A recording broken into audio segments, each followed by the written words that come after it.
नमस्कार दोस्तों, क्या होता अगर मैं देश का प्रधानमंत्री होता तो। मैंने अपने बहुत से वीडियोस में अलग अलग मुद्दों पर सरकार की आलोचना करी है। जहां जहां मुझे लगा कि कुछ गलत हुआ है वहां वहां सवाल उठाया है। लेकिन एक सवाल तो यह भी बनता है कि अगर मैं सरकार की जगह होता तो मैं क्या करता। देखो, वैसे तो अभी के लिए पॉलिटिक्स में आने में मेरी ऐसी कोई ख्वाहिश नहीं है, लेकिन अगर हमें देश को सही मायनों में बेहतर बनाना है तो इस सवाल पर विस्तार में बात करनी जरूरी है। क्योंकि सपने पूरे होने के लिए हमें पहले सपने देखना जरूरी है। कैसा होगा हमारे सपनों का देश, उसके लिए क्या कुछ किया जाना चाहिए, आइए जानते हैं आज के स्पेशल वीडियो में। मैं ध्रुव राठी सत्य निष्ठा के साथ शपथ लेता हूं कि विधि द्वारा स्थापित भारत के संविधान के प्रति सच्ची श्रद्धा और निष्ठा रखूंगा तथा मैं भय और पक्षपात, अनुराग या द्वेष के बिना सभी प्रकार के लोगों के प्रति संविधान और विधि के अनुसार न्याय करूंगा। जब हम देश को स्वर्ग बनाने की बात करते हैं दोस्तों, तो अंग्रेजी में इसके लिए एक शब्द का इस्तेमाल किया जा सकता है, प्रॉस्पेरिटी। और प्रॉस्पेरिटी की बात करते हुए इंग्लिश में हमेशा कहा जाता है पीस एंड प्रॉस्पेरिटी, क्योंकि प्रॉस्पेरिटी बिना पीस के नहीं मिल सकती। पीस यानी शांति और सेफ्टी, ये किसी भी देश की नींव की तरह है। इसके कई सारे अलग अलग हिस्से हो सकते हैं, जैसे कि पहला, बॉर्डर सिक्योरिटी। अगर कोई दूसरा देश हमारे देश के खिलाफ जंग पर जाए या हमारे बॉर्डर्स को इन्फिल्ट्रेट करने की कोशिश करे तो हमारी डिफेंस फोर्सेस फाइट बैक करें और हमारी सेफ्टी इंश्योर करें। दूसरा हो सकता है आतंकवादी हमलों से सेफ्टी। साल 2001 में हमने देखा पार्लियामेंट पर टेरर अटैक, 2008 में मुंबई टेरर अटैक, 2015 में गुरदासपुर आतंकवादी हमला, 2019 में पुलवामा हमला, 2023 में Jaipur Mumbai express terror attack और हाल ही में हमने देखा रियासी आतंकवादी हमला, जहां पर 9 लोगों ने अपनी जान खोई। इन्हीं पिछले कुछ दिनों में डोडा और कठुआ में भी आतंकवादी हमले देखने को मिले, जहां पर कितने ही लोगों ने अपनी जान खोई। पिछले साल अगस्त के महीने में होम मिनिस्ट्री ने राज्यसभा में एक स्टेटमेंट रिलीज करी थी कि पिछले 5 सालों में 761 आतंकवादी हमले देखने को मिले जम्मू एंड कश्मीर में, जिसकी वजह से 174 लोग मारे गए। हमें इन सभी तरीकों के आतंकवाद से सेफ्टी चाहिए। तीसरा है दंगे, धर्म के नाम पर या एथनिसिटी के नाम पर क्लैशेस, जैसे कि 2020 में दिल्ली के दंगे हुए। 2022 में उस वक्त के minister of state for home affairs Nityanand Rai ने एनसीआरबी डेटा के अनुसार बताया कि 2017 और 2021 के बीच में 2900 से ज्यादा कम्युनल और रिलीजियस राइटिंग के केसेस रजिस्टर किए गए थे देश में। फरवरी के महीने में मणिपुर के गवर्नर ने बताया 219 से ज्यादा लोग मारे जा चुके हैं, 10,000 से ज्यादा एफआईआर रजिस्टर कराई जा चुकी हैं और 60,000 से ज्यादा लोग डिस्प्लेस हो चुके हैं अपने ही देश में।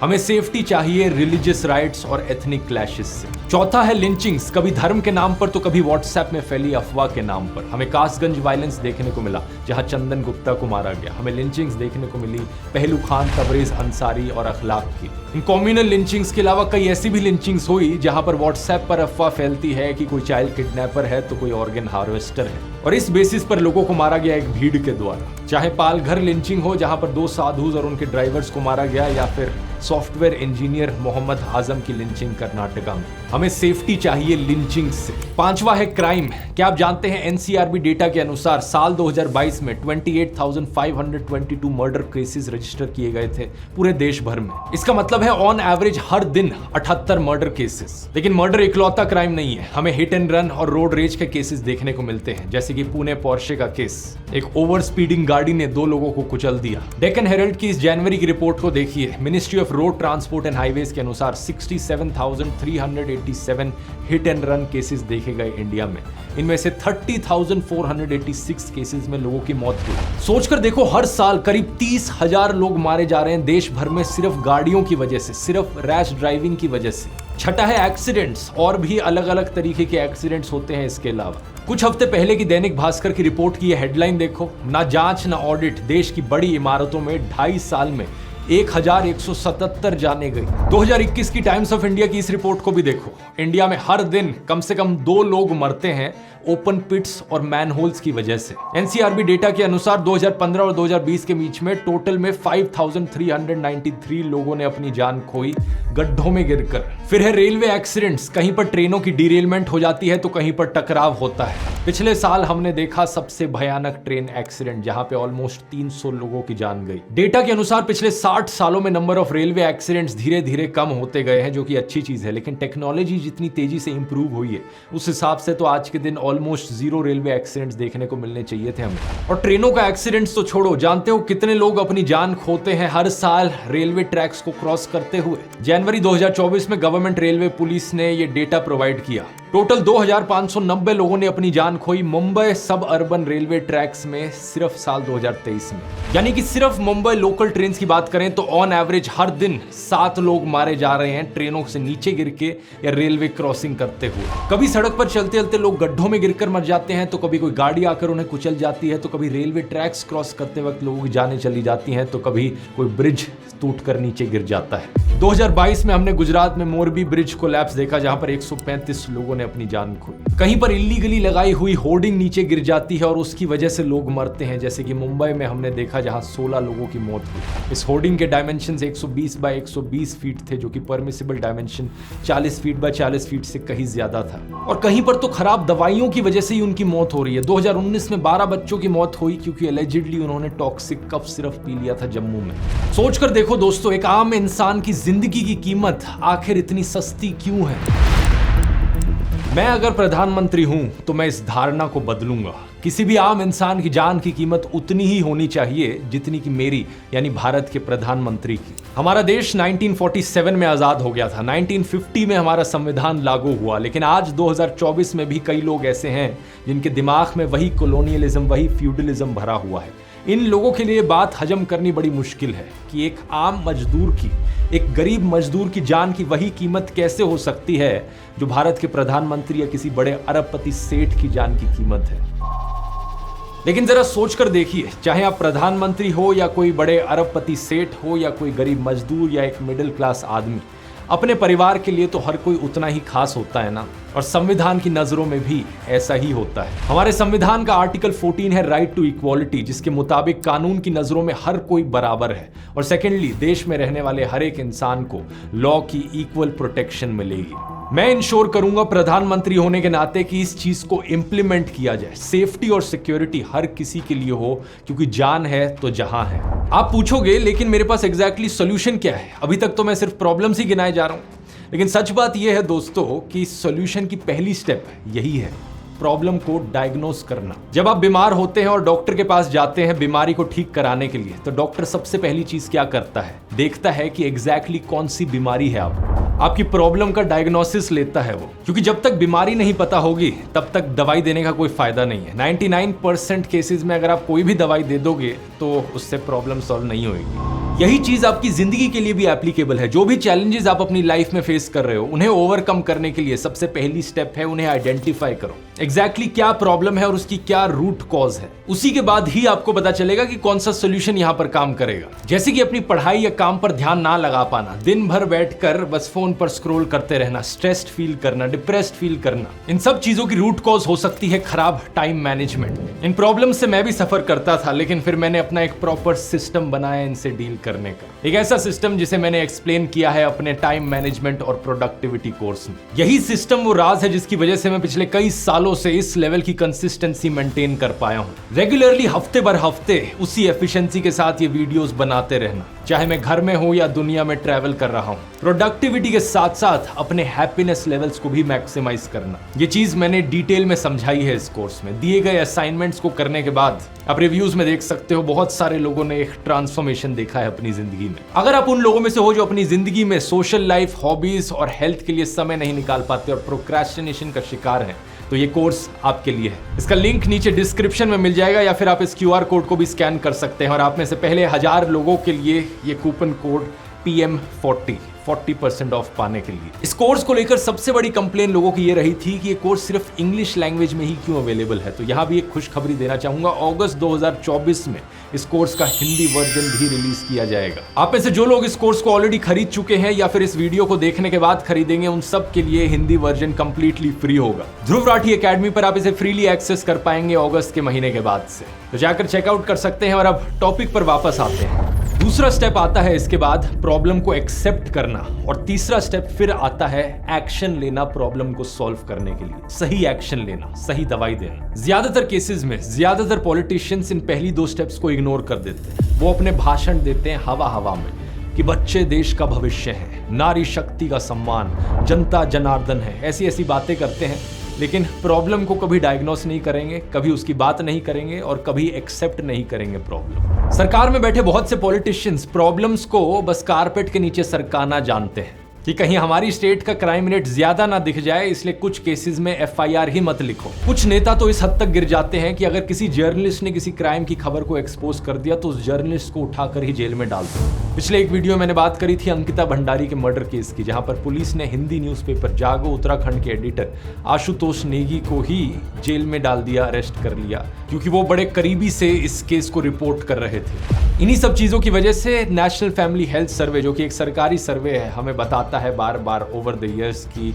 औरतों के खिलाफ जो क्राइम है वो एक बहुत बड़े स्केल पर अंडर रिपोर्टेड है कई सारी स्टेट्स में। पुलिस एफआईआर ही नहीं दर्ज करती। जो लोग इन प्रॉब्लम्स की बात करते हैं उन्हें धमकाया जाता है, उन्हें पेसिमिस्टिक कहा जाता है, कभी एंटी नेशनल, कभी फॉरेन फंडेड कहा जाता है, और ये सारी डॉग विस्लिंग ऊपर से होती है। लेकिन अगर मैं प्रधानमंत्री हूं तो मैं लोगों को कहूंगा स्पीक अप, अपनी आवाज उठाओ। मैं मीडिया को कहूंगा अपनी आवाज उठाओ, रिपोर्ट करो इन सारे सेफ्टी इश्यूज पर जो देखने को मिल रहे हैं, ये सारे क्राइम के इंसिडेंट्स, टेररिज्म के इंसिडेंट, लैशेस, लिंचिंग्स, ये सारे केसेस जहां लोग गड्ढों में गिरकर मर रहे हैं, कभी टूटे हुए ब्रिजेस के नीचे आकर मर रहे हैं, तो कभी खराब दवाइयों की वजह से मर रहे हैं। इन सब चीजों पर रिपोर्ट करो और डरो मत, क्योंकि मैं आपको बचाऊंगा। क्योंकि मैं जानता हूं इन प्रॉब्लम्स को सॉल्व करने की पहली स्टेप है इन प्रॉब्लम्स को डायग्नोस करना। तो क्या मीडिया को आपसे डरना चाहिए? पहली बात है, अगर उनको किसी से डर लगता है तो क्षेत्र छोड़ देना चाहिए। लोकतंत्र में मीडिया अगर ताकतवर नहीं होगा तो लोकतंत्र चलेगा नहीं, और ऐसा डरपोक मीडिया देश को नहीं चाहिए। भाग जाने वाला नहीं चाहिए मीडिया, मजबूत मीडिया चाहिए, डट करके खड़ा रहे। कितना ही बड़ा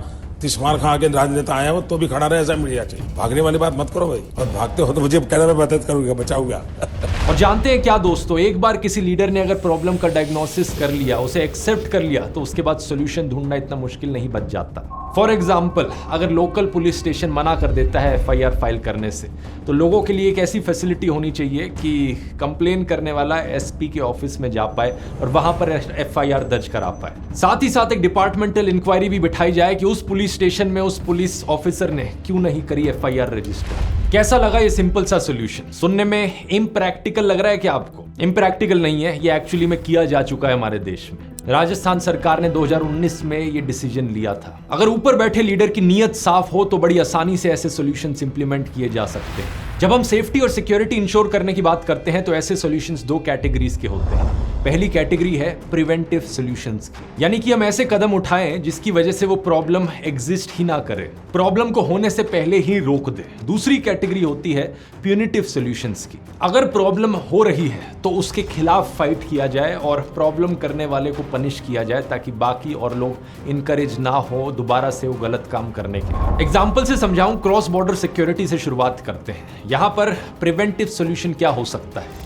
एक इफेक्टिव फॉरेन पॉलिसी होना, हमारे सारे आसपास के पड़ोसी देशों से अच्छे रिलेशंस बनाना। Former prime minister Atal Bihari Vajpayee ने बड़े फेमसली कहा था, we can choose our friends but not our neighbours, यानी कि हम अपने दोस्त चुन सकते हैं लेकिन पड़ोसी नहीं। तो मेरी सरकार पूरी कोशिश करेगी कि सभी आसपास के देशों से अच्छे रिलेशंस बने, ताकि कोई बॉर्डर क्लैशेस ना हमें देखने को मिले। लेकिन अगर किसी भी कारण से ऐसा नहीं होता तो हमारे देश को तैयार रहना चाहिए किसी भी हमले को काउंटर करने के लिए। जिन भी चीजों की जरूरत है इंडियन आर्म्ड फोर्सेस को, वो उन्हें दी जाए। बंदूक, मशीन गन, राइफल, एम्यूनेशन, गोली बारूद, bullet proof jackets, protective headgear, camouflage uniforms, night vision goggles, bomb disposal robot, naval ships, torpedo, submarines, fighter aircraft, helicopter, radar, ये सब ना सिर्फ अवेलेबल हो बल्कि रेडिली अवेलेबल हो। कुछ दूसरे देशों से खरीदने की जरूरत होगी तो वो सही, लेकिन साथ ही कोशिश की जाए इंटरनल मैन्युफैक्चरिंग की। दूसरे देशों से टेक्नोलॉजी आउटसोर्स हो और अपने देश में चीजों को मैन्युफैक्चर किया जाए। साथ ही साथ डिफेंस रिसर्च में खर्च किए जाने वाला पैसा बढ़ाया जाए।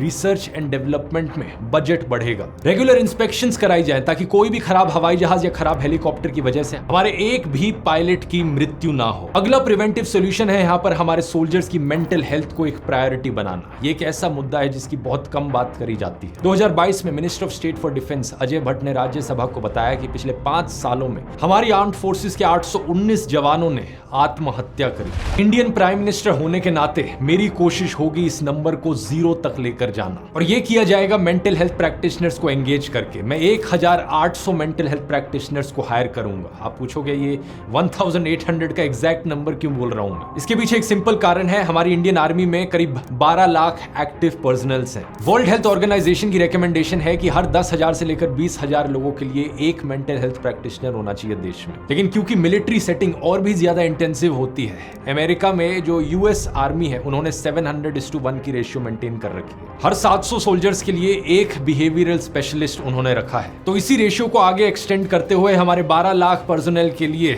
1800 मेंटल हेल्थ प्रैक्टिशनर्स होंगे। इनमें से कुछ होंगे क्लिनिकल साइकियाट्रिस्ट, कुछ बिहेवियरल हेल्थ स्पेशलिस्ट और कुछ लाइसेंस्ड क्लिनिकल सोशल वर्कर्स। ऐसा करके हम ना सिर्फ हजारों सोल्जर्स की जान बचाएंगे और इंडियन आर्म्ड फोर्सेस का हौसला बढ़ाएंगे, बल्कि 1800 नई सरकारी नौकरियां भी क्रिएट करेंगे मेंटल हेल्थ प्रैक्टिशनर्स के लिए। इस ट्रायल रन के सक्सेसफुल होने के बाद हम इसी स्कीम को एक्सटेंड करेंगे पैरामिलिट्री फोर्सेस पर, इंटेलिजेंस एजेंसीज पर और सभी पुलिस ऑफिसर्स पर पूरे देश भर में। और नौकरियां क्रिएट होंगी और मेंटल हेल्थ प्रैक्टिशनर्स और डॉक्टर्स की जरूरत होगी, और इस चीज के लिए सप्लाई की कमी नहीं है। जैसा कि आप देख सकते हो, किसी भी कॉलेज सीट के लिए कितने लोग एक एग्जाम को लिखते हैं देश में। हमें डिमांड बहुत ज्यादा चाहिए, लेकिन सप्लाई की भी कमी नहीं है, बस कनेक्ट करने की जरूरत है। इसका मतलब एजुकेशन इंफ्रास्ट्रक्चर पर काफी सारा पैसा खर्च करने की जरूरत है। तो प्रधानमंत्री बनते ही one of the first steps मैं लूंगा एजुकेशन बजट को 3 से 4 गुना बढ़ाना। आप पूछोगे इसका पैसा कहां से आएगा? कुछ पैसा तो आएगा कॉर्पोरेट टैक्स बढ़ाकर। इस खबर को देखिए, सरकार ने पिछले कुछ सालों में कॉर्पोरेट टैक्स को नीचे गिरा दिया है, जिसकी वजह से करीब 1 लाख करोड़ रुपए सरकार ने कम कमाया है। ये 1 लाख करोड़ रुपए एक्स्ट्रा कमाए जा सकते हैं अगर सरकार कॉर्पोरेट टैक्स को दोबारा से उसी लेवल पर ले जाए जिस लेवल पर 2017-18 में हुआ करता था। इसके अलावा कुछ पैसा बजट की रीएलोकेशन से आएगा। हाईवेज बनाने पर हमारी सरकार ऑलमोस्ट 2 लाख करोड़ रुपए खर्च करती है, जबकि इस आर्टिकल को देखिए,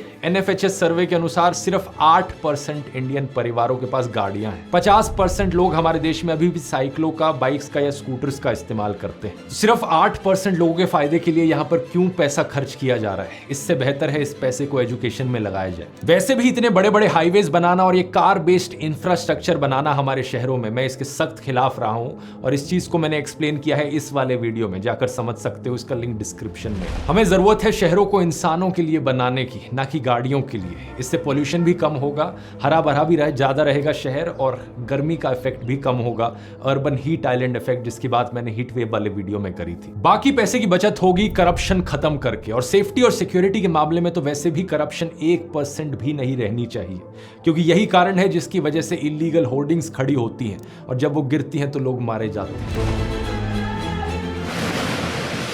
करप्शन ही कारण है जिसकी वजह से खराब दवाइयां सेफ्टी चेक से पास हो जाती हैं। मसालों में कैंसरस केमिकल्स पाए जाते हैं क्योंकि फूड सेफ्टी वाला वहां पर रिश्वत खाता है। करप्शन के पीछे 3 मेन रीजंस हैं। पहला कारण है टॉप डाउन अप्रोच, जो कि सबसे बड़ा रीजन है करप्शन के पीछे। किसी भी पुलिस वाले को जब आप रिश्वत देते हो, सरकारी अफसर को रिश्वत देते हो, कभी उनसे पूछकर देखो कि वो क्यों रिश्वत मांग रहे हैं, तो उनका जवाब आएगा कि उन्हें ऊपर कुछ पैसा देना होता है, ऊपर भी कुछ कट देना होता है। और वो ऊपर वाले अफसर से जाकर अगर आप कभी पूछोगे तो वो बोलेगा कि मुझे और ऊपर कट देना होता है। यहां पर एक पूरी चेन फॉलो होती है करप्शन की, एक ऐसी चेन जो पहुंच जाती है सीधा चीफ मिनिस्टर या प्राइम मिनिस्टर तक। यानी किसी भी देश में करप्शन की असली रूट उस देश के पीएम या स्टेट के सीएम होते हैं। इस चेन को अगर तोड़ना है तो वो ऊपर से ही तोड़ा जा सकता है, जब ऊपर बैठे लीडर की नीयत साफ हो। दूसरा कारण है करप्शन के पीछे पुलिस ऑफिसर्स और बाकी सरकारी एम्प्लॉयज का ओवरवर्क्ड होना और अंडरपेड होना। इस पर आपको ढेर सारे आर्टिकल्स मिल जाएंगे ऑनलाइन कि कैसे हमारे देश में पुलिस ऑफिसर्स ओवरवर्क्ड हैं,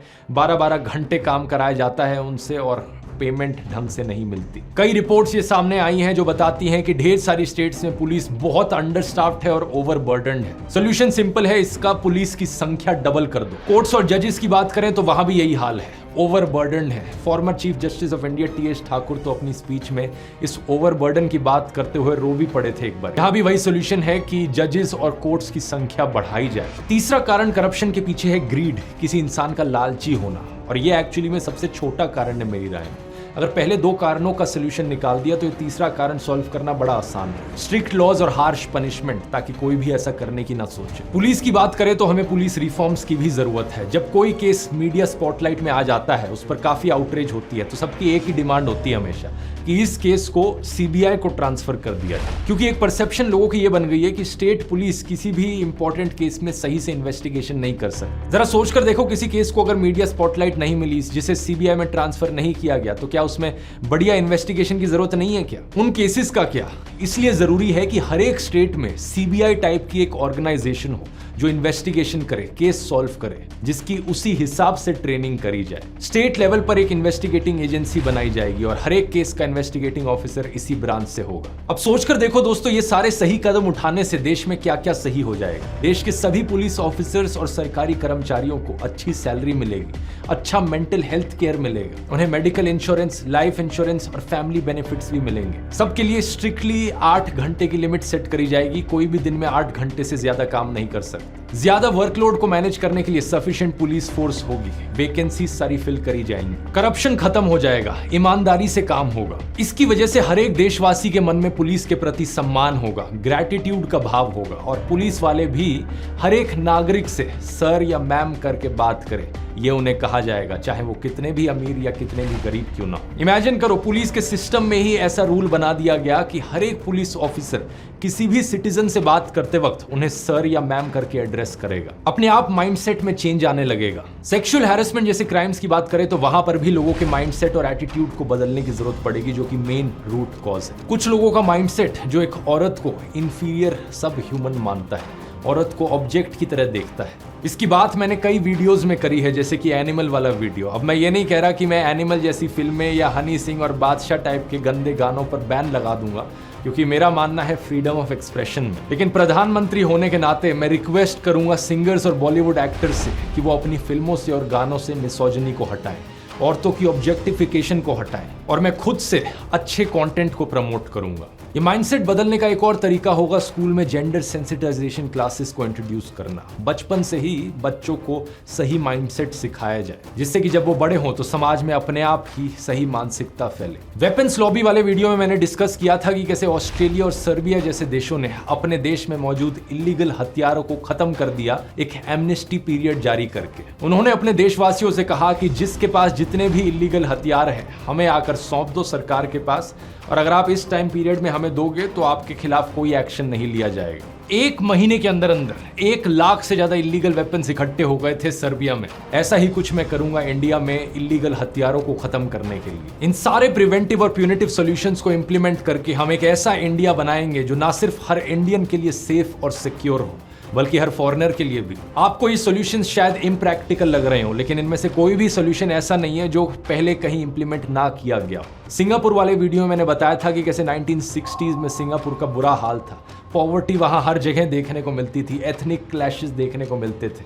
लेकिन ग्लोबल पीस इंडेक्स 2024 की इस लिस्ट को देखो, सिंगापुर नंबर 5 पर है। अगर सिंगापुर यहां तक उठकर आ सकता है तो हम इंडिया को भी नंबर 1 ले जा सकते हैं रैंक में इस लिस्ट पर। World's most peaceful and prosperous country, हमारा देश, द रिपब्लिक ऑफ इंडिया। कैसा लगा मेरा सपना दोस्तों? ये एक स्टार्टिंग पॉइंट था ये वीडियो। एक वीडियो में सारे इश्यूज की बात करना पॉसिबल नहीं है, तो इस वीडियो में मैंने सेफ्टी और सिक्योरिटी पर फोकस किया। लेकिन अगर आपको प्राइम मिनिस्टर ध्रुव राठी का वीडियो अच्छा लगा तो नीचे कमेंट्स में लिखकर बताओ, ऐसे ही और वीडियोस देखना चाहोगे? Unemployment, inflation, poverty, wealth inequality, loneliness, pollution, climate change और बायोडाइवर्सिटी लॉस जैसे इश्यूज को टैकल करते हो। इस पर पूरी एक सीरीज बनाई जा सकती है। अगर आप इंटरेस्टेड हो तो नीचे कमेंट्स में लिखकर जरूर बताना। और अभी के लिए टाइम मैनेजमेंट कोर्स का लिंक नीचे डिस्क्रिप्शन में मिल जाएगा, या फिर आप इस QR कोड को भी स्कैन कर सकते हैं। कूपन कोड है PM40। ये वीडियो पसंद आया तो सिंगापुर वाला वीडियो जरूर देखना यहाँ क्लिक करके, जिसमें मैंने समझाया है कि कैसे सिंगापुर एक डेवलपिंग से डेवलप्ड कंट्री बन गया, कैसे वो एशिया की नंबर 1 कंट्री बन गया। यहाँ क्लिक करके देख सकते हैं। बहुत बहुत धन्यवाद।